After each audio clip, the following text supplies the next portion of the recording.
안녕하세요. 오늘 한우리교회 말씀을 통해서 우리 모두가 한 번쯤은 마주하게 되는 아주 근본적인 질문에 대해 이야기 나눠보려고 합니다.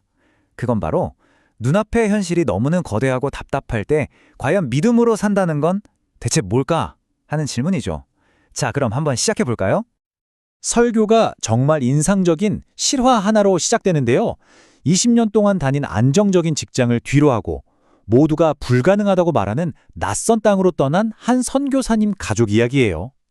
이 이야기가 그냥 감동으로 끝나는 게 아니라 오늘 우리가 나눌 이야기의 핵심, 바로 현실과 약속 사이의 갈등을 아주 생생하게 보여주고 있습니다. 이게 바로 성경 민수기가 우리 앞에 딱 던져주는 선택의 갈림길입니다. 똑같은 상황을 보고도 한 세대는 거대한 사람들과 높은 성벽만 봤어요. 그런데 다른 한 세대는 그 너머에 계신 하나님의 능력과 임재를 봤죠. 그러니까 완전히 다른 렌즈로 세상을 본 두 세대의 이야기, 바로 여기서부터 시작됩니다. 그래서 오늘 우리는 이 여정을 크게 5단계로 따라가 보려고 해요. 하나님은 어떻게 그들을 준비시키셨는지, 또 그들은 어떤 선택을 했는지, 그리고 그 옛날 이야기가 오늘 우리 삶에 어떻게 연결되는지 차근차근 살펴보겠습니다. 자, 그럼 첫 번째 파트입니다. 하나님께서 이스라엘 백성을 약속의 땅으로 이끌기 위해서 어떻게 준비시키셨는지 그 청사진부터 한번 들여다보죠. 민수기는 시작부터 좀 흥미로워요. 인구조사로 시작하거든요. 무려 60만 명이나 되는 장정들이 이제 딱 떠날 준비를 마친 거예요. 어마어마한 숫자죠? 그런데 정말 충격적인 건 이야기가 끝날 때쯤 이 사람들 중에 약속의 땅을 밟은 사람이 거의 없었다는 사실입니다. 바로 이 점이 이 이야기의 가장 큰 비극이자 핵심이라고 할 수 있겠죠. 하나님이 이들을 준비시키는 방식은요, 칼 쓰고 창 쓰는 그런 군사 훈련이 아니었어요. 그게 아니라 완전히 영적인 재정비였죠. 첫째, 성막을 중심으로 모이는 거예요. 하나님이 우리 한가운데 계신다는 걸 늘 기억하는 거죠. 둘째, 성결을 우선하는 겁니다. 이건 그냥 인간의 군대가 아니라 하나님의 군대니까요. 마지막으로 순종훈련, 구름기둥과 불기둥이 움직일 때에만 움직이는 것. 이게 오늘날 우리의 믿음의 여정에도 똑같이 필요한 핵심 원리 아닐까요? 이 준비 과정을 보면서 우리 자신에게 한번 질문을 던져보게 돼요. 내 삶의 중심에는 정말로 하나님이 계신가? 아니면 그냥 저기 주변부에 계신 건 아닐까? 하고 말이죠. 자, 이렇게 보면 준비는 정말 완벽했잖아요? 그런데 출발하자마자 정말 거의 바로 문제가 터지기 시작합니다. 이야기의 결정적인 전환점이 바로 여기서 나옵니다. 12명의 정탐꾼이 약속의 땅을 보고 돌아왔을 때죠. 여기서 진짜 중요한 건 뭐냐면요. 이 사람들 모두가 똑같은 팩트를 봤다는 거예요. 네, 거인도 있었고 성벽도 높았겠죠? 사실은 같았어요. 근데 그 사실을 해석한 보고서는 완전히 180도 달랐던 겁니다. 한쪽은 우린 끝났다고 하고 다른 한쪽은 이건 우리 밥이다 라고 하니까요. 바로 그들의 시선이 어디에 고정되어 있었느냐 그 차이였습니다. 여호수아와 갈렙이 현실을 무시한 게 절대 아니에요. 그들도 거인을 봤댔죠. 하지만 그들은 그보다 더 위대한 현실, 바로 우리와 함께 하시는 하나님을 본 겁니다. 그리고 그들의 선택이 가져온 결과는 정말 참혹했습니다. 출애굽의 그 모든 기적을 눈앞에서 경험했던 한 세대 전체가 약속의 땅 바로 문턱에서 불신 때문에 그냥 주저앉아 버리고 만 거죠. 신학자 존 파이퍼가 이 실패의 본질을 정말 날카롭게 짚어냈어요. 불신앙이라는 게 뭐냐?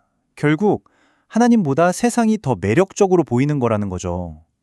하나님의 약속은 너무 멀게만 느껴지고 지금 당장 내 눈앞의 고통, 내 눈앞의 두려움이 훨씬 더 현실적으로 다가오는 상태. 딱 그거였던 겁니다. 하지만 이야기가 여기서 비극으로 끝났을까요? 절대 아니죠. 하나님의 약속은 한 세대의 실패로 멈추지 않거든요.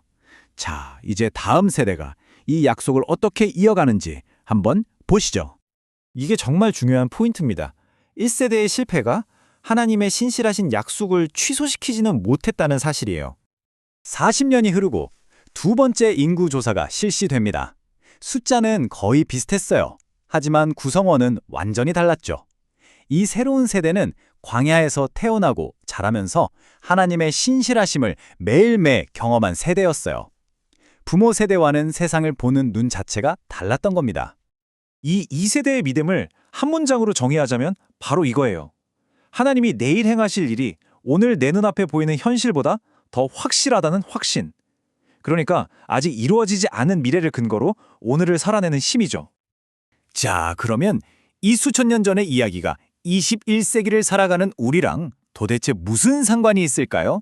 신약 성경에서 사도 바울이 그 연결고리를 아주 명확하게 우리에게 보여줍니다.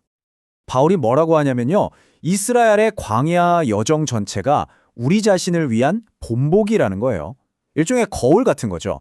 그들의 광야가 바로 우리가 마주하는 도전들을 비춰준다는 겁니다. 오늘날 우리의 광야는 모습이 다를 수 있죠. 때로는 직장에서의 압박감일 수도 있고 건강에 대한 염려 아니면 관계의 어려움으로 나타나기도 합니다. 하지만 본질은 똑같아요. 우리 역시 현실의 거인과 하나님의 약속 사이에서 무엇을 바라볼지 매일 선택해야 한다는 거죠.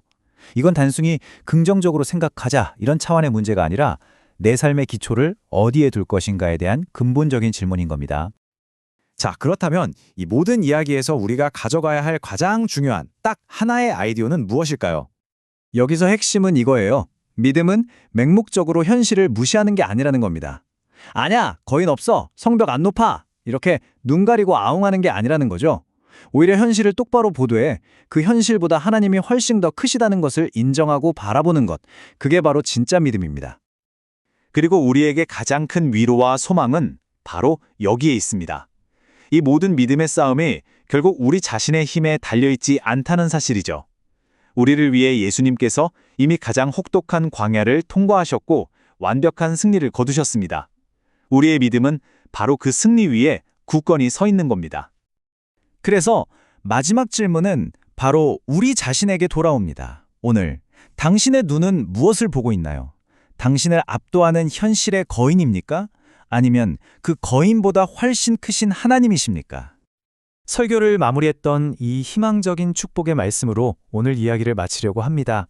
우리 앞에 놓인 각자의 여정을 위한 귀한 격려의 메시지가 되기를 바랍니다.